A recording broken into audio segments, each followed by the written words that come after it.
Happening right now on Sports Extra, the Falcons, they've won a football game, and in very exciting fashion, too. We're breaking down the thrilling Thursday night victory that led to a stress-free Sunday today. Plus, the Braves were busy at winter meetings. We're going to break down the club's newest signings, and it's one of the best stories of the entire year in college football. Kennesaw State gearing up for its first ever bowl game, and we've got Jerry Mack in studio to preview it all. Every day we walked in the building, I talked about it every day. I wanted to be like Disney World. I wanted the people to come in the building and enjoy working with one another, enjoy being around one another, whether they be players or coaches, because at the end of the day, when you go to Disney World, everybody's happy. Jam-packed show for you guys. I hope you guys are happy because this is going to be a fun show. Best time of the year, Sports Extra starts now.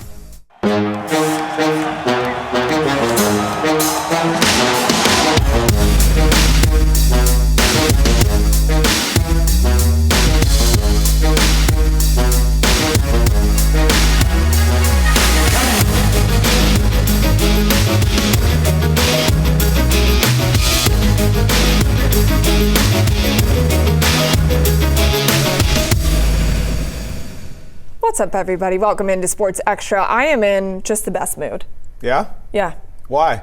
The Falcons won a game, and I get to be positive here on a Sunday. It is so much fun, and also these two smiling faces, they always bring the positivity. We've got Gabe Burns from the AJC in the house. How's it going this week for you? It's good. What an honor it is to be here with the main crew. Wow. What did I do to deserve positivity, that, baby? I know. See, this is exactly what I'm talking about. And the king of positivity over there, Mr. Reggie Chatman, you know him from working here. Yeah, well, look, guys, as you can tell, no tie. So that means I'm a guest on Sports Extra today. I'm excited to bring that positivity. Let's see how the Falcons do, man. Falcons win changes the whole feeling of the entire city. Yeah, for a brief moment in time. We'll take it. Okay, but we love that it is a brief moment in time. We love the fact that they accomplished their goal that they set out in the beginning of the week.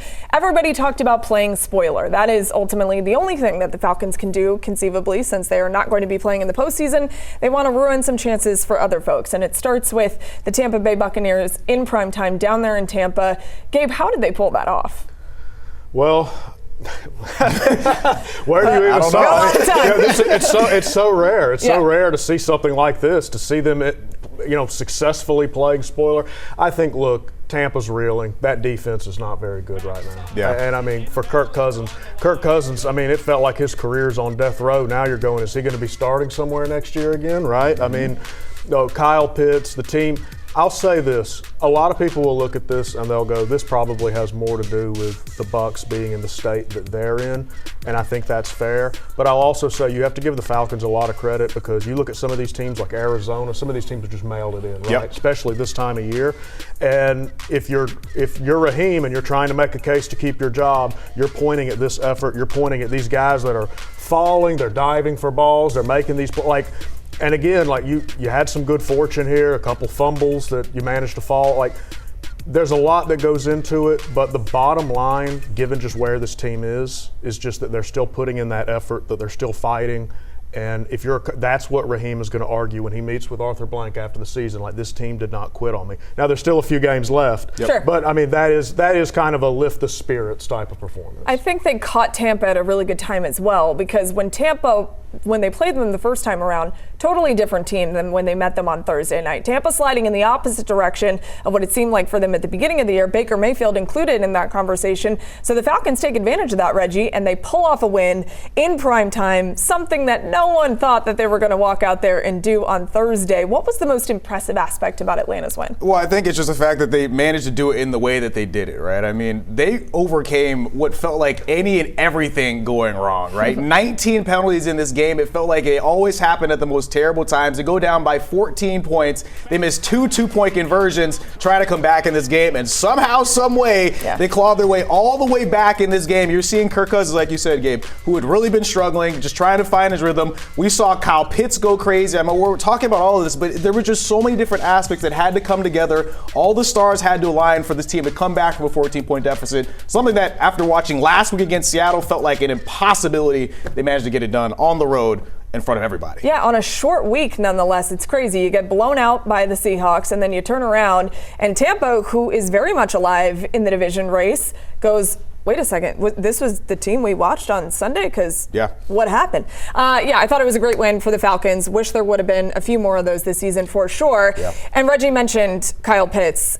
I got a lot of hate from fans. I'm talking to you guys now. I got a lot of hate from you guys because in the offseason I said I had seen something different from Kyle at practice. We know it's a contract year. Players sometimes naturally act a little bit different in a contract year, but it's true. He was operating a little bit differently in training camp. It seemed to me that finally Kyle Pitts is figuring some things out.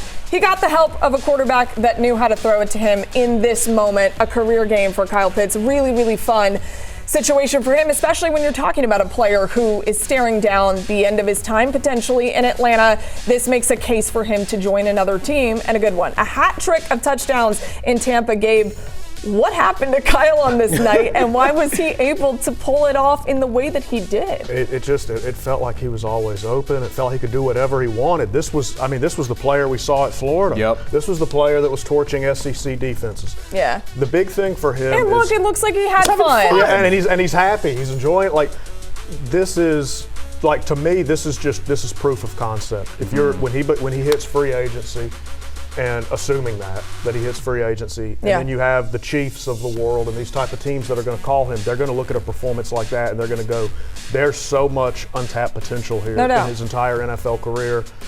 So it's huge for him. It's a real money game. Yeah. I mean, he made I think he made a lot of money the other night because whether it's from the Falcons or somebody else, these teams are going to look and they're going to go, we think that we can get more of that out of him. I'm excited about that for Kyle because I think the worst thing for Kyle Pitts that he ever could have done for himself is play the way he did his rookie season, because he showed to everybody he's capable of being this prolific tight end that the Falcons drafted him and made history with. And then that's the expectation. When you said it so early and you struggle later in your career, people are like, wait, go back to what you did your rookie season. And I think last night he even grew a step above what he showed you in his rookie season. Kirk Cousins, he's been very up and down. Hasn't had a lot of opportunities, obviously, this year to start this game. But I knew that Kirk Cousins against Tampa, Reggie. Yeah. He loves to play Tampa Bay for whatever reason. Dude broke a franchise record last year, swept them last year. He goes down there and he says, guess what? I still like playing against you guys. How is he so successful against Tampa Bay? It's crazy. Like, it's unbelievable because you look at it, Kirk Cousins over his time with the Falcons playing against the Buccaneers, he's thrown for 1,100 yards against this one team in three games, 11 touchdowns, 1 interception. He sees the ball really well against this Tampa defense. Todd Bowles has no answer for him for whatever reason, even with a guy down. No Drake London in the lineup, finds a way to make Kyle Pitts a superstar once again. It was a really, really impressive performance for Kirk. A game that really kind of makes things kind of interesting for me now going forward, because you're wondering with Michael Penix Jr. sideline going into next year, you wonder, he's kind of already on the payroll. Do you want to try and go look for an expensive backup quarterback? I mean, if we've seen anything, Phillip Rivers started a game today. They pulled him off of his couch at 44 years old to play football. Who is out there could take over this Falcons organization at the beginning of next year? Do you keep him? Just so many question marks after a performance just like that. Just like with Kyle, where you're like, well, man, maybe we pay him too. You know, it's a bunch of question marks in that regard. Yeah, very interesting. A lot of people were like, wait a second, why wouldn't you move Kirk to Indianapolis? I'll tell you what, the Falcons don't want to move him anywhere right now. At this point in time, even though playoffs are out of the conversation, you still need someone to play quarterback. And Kirk clearly can do that. And his words last year, I didn't forget how to play quarterback. He did that once again on Thursday. Look, there's a lot of speculation about Raheem Morris's future here in the city, Gabe. Do you think Thursday ultimately saved him his job, or do you think, as you were mentioning earlier, there's still some questions to be answered? There's still a lot of questions to be answered. Yeah. And I know, obviously the organization's going to feel optimistic, and he's yelling at the camera and stuff. You're 5-9, and a lot of stuff has gone wrong. And even, if that kick misses, you're going, we committed how many penalties? 19. Like, how did we recovered those fumbles? How did we screw this up? Yeah. That's the margin of the NFL, but that's why I don't want to just sit here and say one result really shifts anything. We're going to see how they finish. Again, his argument, they need to, even if they're not winning, if they're competing, if they're hanging in there in these next few, his argument is going to be, we're not far off, right? Like if you look at some of these overtime losses, obviously the week 1 loss, you missed the game. His argument is going to be, we can keep building on this, some tweaks here, and look. Again, we've talked about it before. We're not going to sit here and call for anyone to be fired. Yeah. This season was a complete failure. Yeah. And Thursday doesn't change that. Yeah. So I don't know if he's going to wind up being back or not. It's not going to be based on Thursday, but I just know that Thursday he will consider that a feather in his cap when he's trying to make a case to keep his job. Same thing for you, Reggie. How does it change the way that people should view Raheem Morris's future, if at all? Well, it's funny because you look on social media, and you know how social media is. It's dramatic as can possibly be, right? There was guys going into that game saying, like, I hope that the Falcons lose this game and get blown out so that Raheem gets fired. And then after the game, he wins this one in this fashion. They're like, Raheem's my guy. So like, we're just in a situation where every single week it feels like you're just kind of reassessing, and I'm sure that the Falcons organization is kind of doing the same thing. You mentioned the Cardinals a little bit earlier. The Cardinals are still on this schedule. They also have the Saints at the end of the year.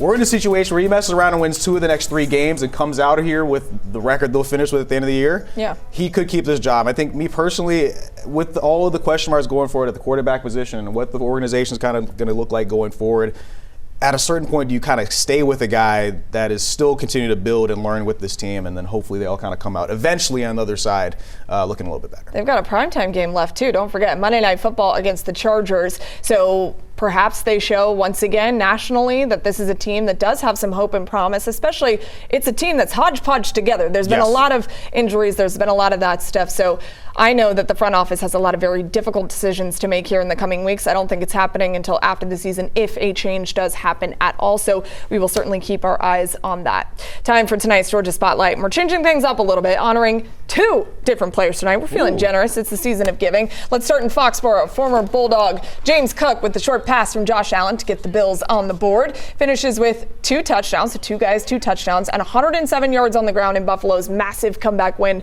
over the Patriots. And a frigid Chicago. Guys, it felt like minus 14. I don't even know what that means. DeAndre Swift with a pair of his own and nearly 100 yards on the ground in the Bears win. Former Bulldogs continuing to do exactly what they do there at RBU. All right, coming up, the baseball winter meetings also brings so much drama. As we know, the stove was piping hot. We're breaking down the Braves' moves and a lot more after the break.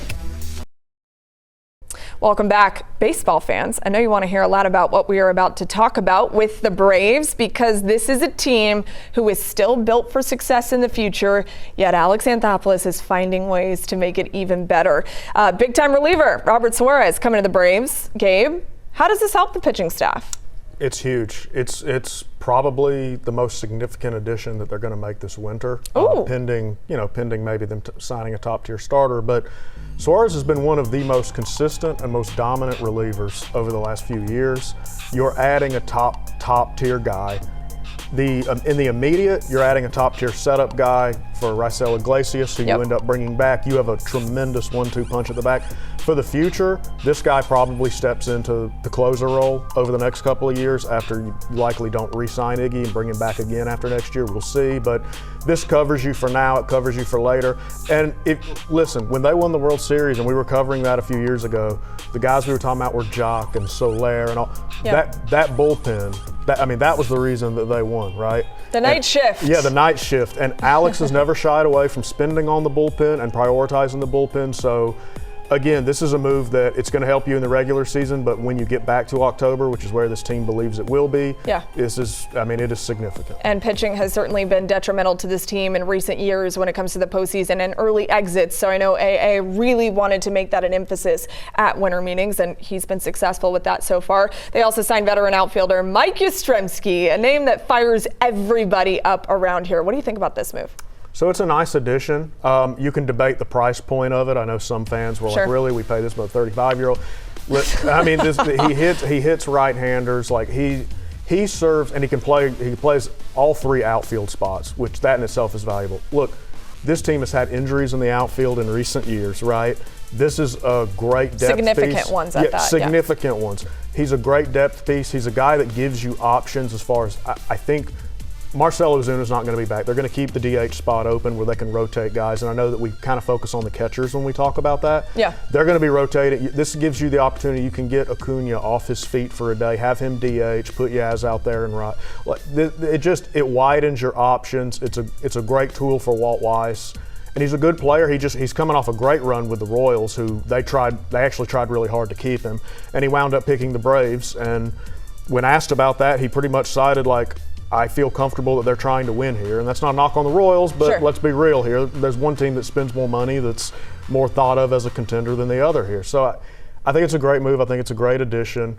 It's not flashy, but it's the type of thing that, again, is going to help them options-wise as the year goes on. It's something that was necessary, too, for the Braves. So I think this was a tremendous move, once again, by Alex Anthopoulos. Dude's always on the phone, getting things done. One thing that I think was very intriguing for Braves fans to hear is that Pete Alonso, they don't have to deal with him anymore because he is leaving the Mets. He is headed out of the National League and over to the Baltimore Orioles. Good news for the Braves fans, obviously, but what was going through your head when you saw this piece of news? Because this was wild. You know, it's surprising with Pete Alonso and Edwin Diaz going to L.A.